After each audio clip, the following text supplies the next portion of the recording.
در بین تمام سریال هایی که این چند وقت منتشر شدن و خیلی خوبم پروموت شدن، از تماشای یکیشون لذتی بردم که مدت ها بود در هیچ سریالی تجربهش نکرده بودم. مینی سریال 8 قسمتی ریپلی.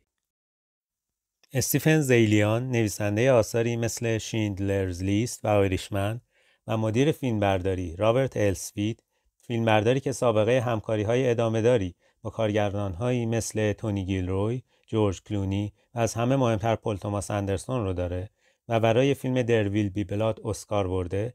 در دومین همکاریشون در ساخت سریال، پس از سریال تحسین شده د نایت هاو که از سریال‌های محبوب من و ما ایرانی‌ها عموماً به خاطر حضور پیمان معادی در این سریال میشناسیمش، به همراه تیم بازیگری فوق‌العاده‌ای که یک اندرو اسکات دست نیافتنی داره، سریالی رو با اقتباس از یک رمان جنایی محبوب ساختن به اسم ریپلی. خیلی‌ها در مورد این سریال گفتن که تصاویر زیبایی داره.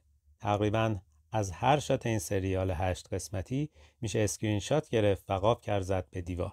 پیشتر هم بر اساس این رمان 2 فیلم سینمایی ساخته شده و بر اساس رمان دیگه‌ای که باز شخصیت محوریش ریپلیه 2 فیلم سینمایی دیگه، ولی با اطمینان میشه گفت این سریال بهترین اقتباس از آثارهای اسمیته و داستانش رو از طریق این زبان بصری ویژه‌اش روایت میکنه. چطور؟ در ادامه چند تا از نمونه‌هاش رو بررسی میکنم. پله ها یکی از پرتکرارترین عناصر بصری فیلم از همون نماهای ابتدایی.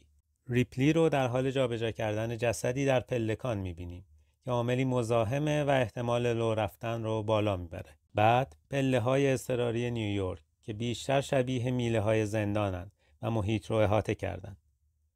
او ناامیدانه به سوی رویای زندگی زیباتری دست دراز میکنه. در همین بخش نیویورک سریال، نیمی از اپیزود اول، بی‌نظمی و فشردگی فضاها و میزانسن، آشفتگی درونی و فشاری که روی کاراکتر وجود داره رو القا میکنه. بعدها در نیمه دوم این اپیزود در آترانی، اون مجبوره در گرما از دالانها و پله‌های روستا بالا بره تا به عمارت در ارتفاع بسیار بالای دیکی برسه. و بعد دوباره باید ازشون پایین و دوباره بالا بره و نفسهاش هر بار به شماره بیفته. اما از وقتی در عمارت ساکن میشه But I'm making progress. به پله ها عادت میکنه و قاب ها هم خبر از استحکام و تحت کنترل بودن اوضاع میدن. بعدها که در آپارتمان محبوبش در روم ساکن میشه، خبر خوشی دائم به تعویق میفته. تعمیر آسانسور. حتی وقتی که تعمیر میشه باز هم موقتیه و سر بزنگاه دوباره خراب میشه تا ریپلی باز هم با پله های درد سرساز سر و کار پیدا کنه. پله برای کمیسر هم همین کار کرد رو داره. اون رو به قعر مارپیچی میکشونه که براش زیادی پیچیده است و از نفس میندازتش.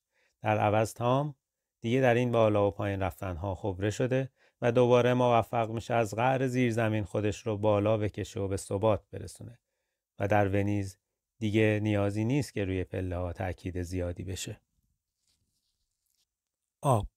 آب در این سریال شاید پاک کننده رد مجرم و مدارک جرم باشه، ولی به هیچ وجه نماد پاکی نیست. آبی که بیشتر مخوف و سیاهه و نشون دهنده درونیات پلید ریپلی، نمادی که به صورت کابوسی هشدار دهنده از ناخودآگاهش و در عین حال نمادی از محیط غیرقابل تحمل بروز پیدا میکنه. اما ریپلی به این پلیدی خیره میشه و اون رو در آغوش میکشه. این آب سیاه همیشه به صورت امری هولناک و هیپنوتیزم کننده تصویر میشه. ریپلی اوایل هنوز بهش مسلط نیست، ولی کم کم برش تسلط پیدا میکنه و کم کم هم موفق تر میشه تا در نهایت ونیز رو برای اقامت انتخاب میکنه. قطار. فضای داخلی قطارهای زیرزمینی نیویورک در اپیزود اول خفه کننده، اضطراب آور و منتهی به پله هاست. ولی در ایتالیا قطار برای تام ریپلی وسیله‌ایه که راه رو براش در دل حجم سخت و سیاه باز میکنه. دستهای به تمنا دراز شده. ریپلی بیشتر از هر کس دیگه‌ای هنر و زیبایی رو درک و بهش توجه میکنه. شیفته هنره و شرارت‌هاش رو مثل یک هنرمند متعهد انجام میده.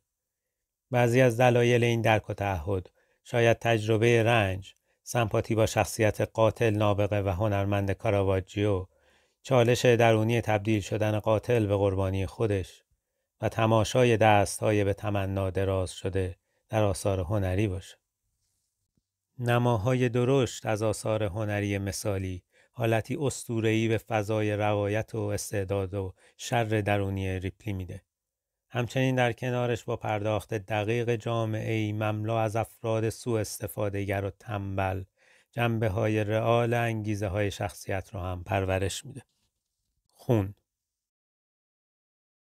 بیشتر از این که ماهیت خون داشته باشه، یک مایع تیره رنگ مثل نفت لیزه ریپلی رو به پول، آرامش و اونچه که فقط خودش استحقاقشو داره میرسونه تا واقعا جای دیکی خوشقلب و ساده ولی بی استعداد، ترسو و احمق رو بگیره. ریپلی به راحتی به خون نزدیک میشه و بهش دست میزنه. هیچ ابایی از آلوده شدن دستش به خون نداره. آب، این مایع تیره رنگ درون وجود ریپلی به خوبی خون رو پاک خواهد کرد. تکرار، تکرار و باز هم تکرار. تام همه کارها رو بارها و بارها تکرار میکنه تا درشون خبره میشه و از این راه پیشرفت میکنه.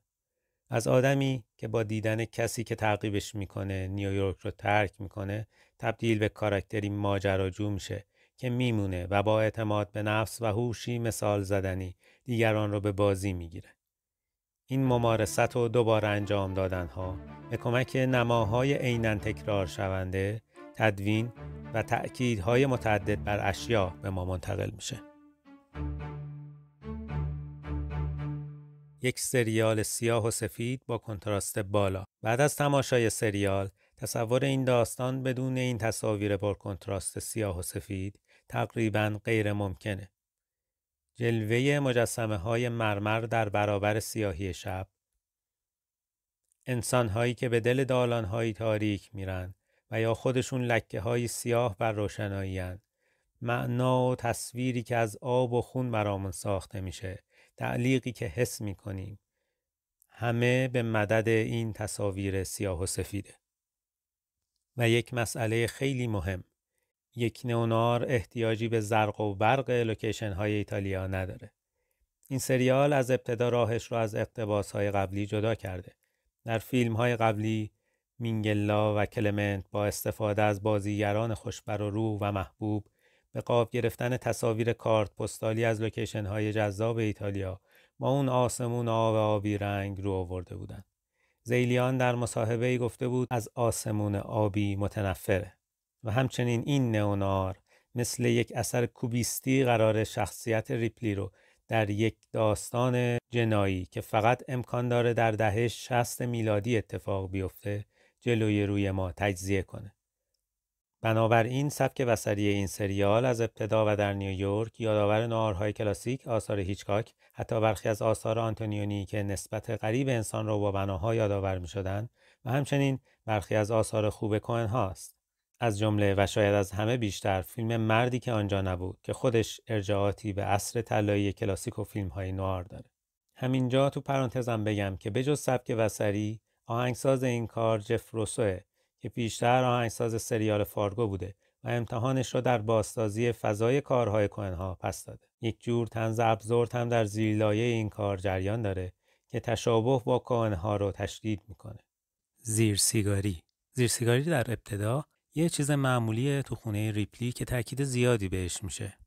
اما وقتی که در کشتن یک انسان ازش استفاده میشه، این تاکید معنی دیگه‌ای پیدا میکنه. بعدها میبینیم که وقتی ریپلی خونش رو عوض میکنه، با وسواس میره یه زیر سیگاری دیگه شبیه به اون پیدا میکنه. این خودش 2 تا کار کرد داره.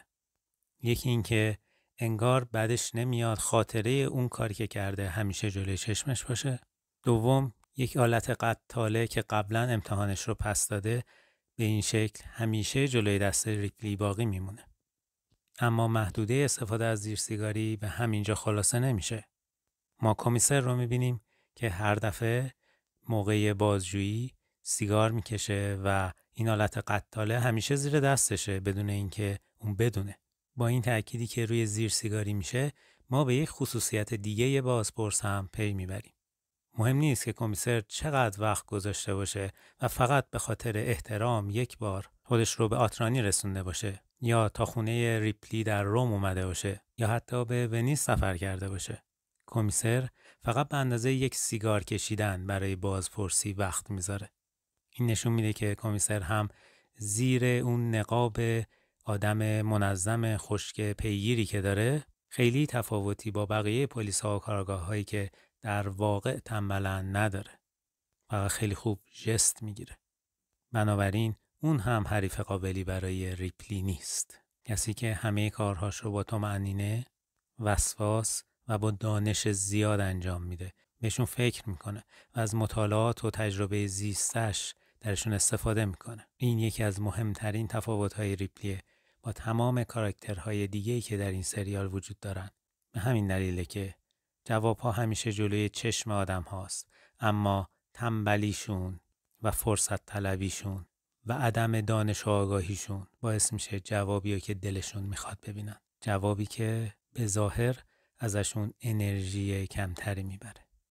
البته کاربردهای موتیفا به همینا خلاصه نمیشه و من فقط یه تعدادی رو در اینجا انتخاب کردم و در موردشون توضیح دادم.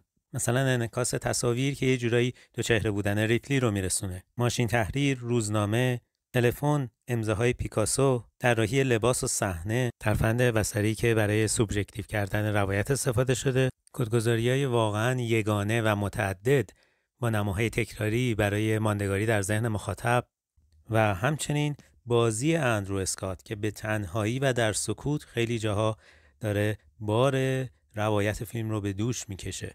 قطعاً این بازی در سکوت هم یک بخشی از سبک بصری سریاله. به هر حال این سریال حداقل بین سریال‌های همدوره خودش بسیار با جسارت و حتی شاید بشه گفت نخبه گرایانه است، با اینکه یک داستان جنایی معمولی رو داره تعریف میکنه.